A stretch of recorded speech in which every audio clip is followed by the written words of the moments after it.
Hey everyone! Today we are going to tackle a classic trigonometry problem.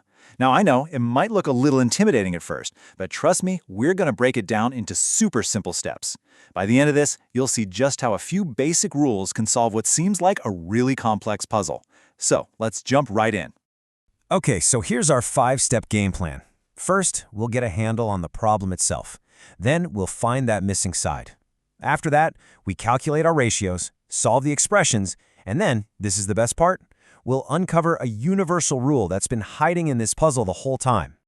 All right, first things first, let's dissect the problem.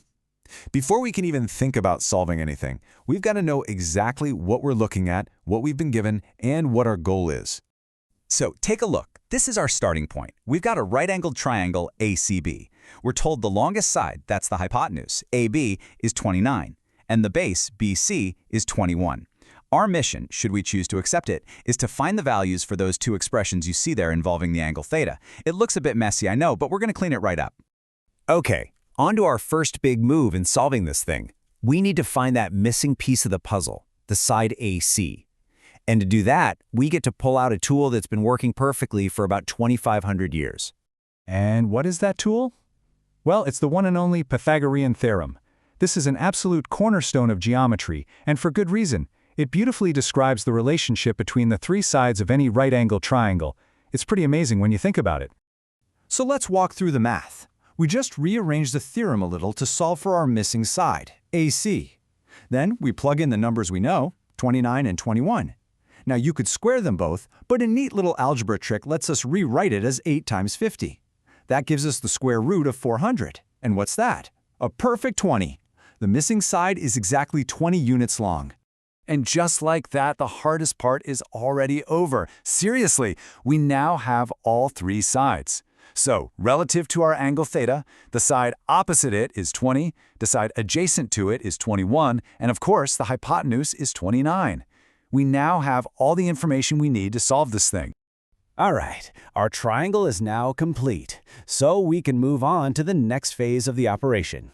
It's time to define the key trigonometric ratios we need to crack those expressions from the beginning. This brings us to two really important definitions.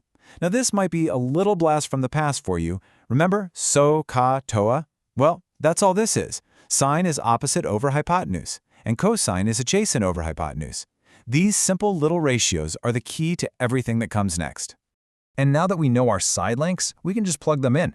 Sine of our angle theta is the opposite side, 20, over the hypotenuse, 29. Easy enough.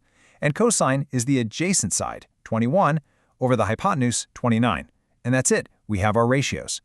All right, it is time for the payoff. We've done the prep work, we've got our ratios, and now we just have to plug in the numbers and solve that first expression. This is where it all comes together. Okay, so we take that first expression, cosine squared plus sine squared theta. All we do is substitute the fractions we just found. That's 21 over 29 squared plus 20 over 29 squared. Squaring them gives us 441 over 841 plus 400 over 841.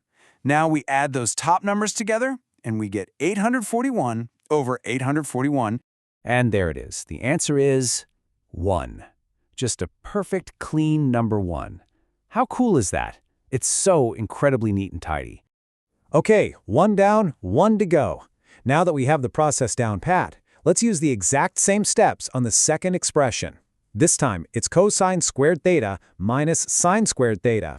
We follow the exact same steps, we substitute our values, we square them, but this time, of course, we subtract. So 441 minus 400 gives us 41.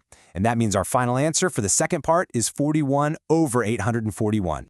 But hold on a second. Let's rewind and go back to that first answer. That result of exactly 1, that wasn't just a coincidence. It wasn't random. It's actually pointing to a deep, fundamental truth in mathematics.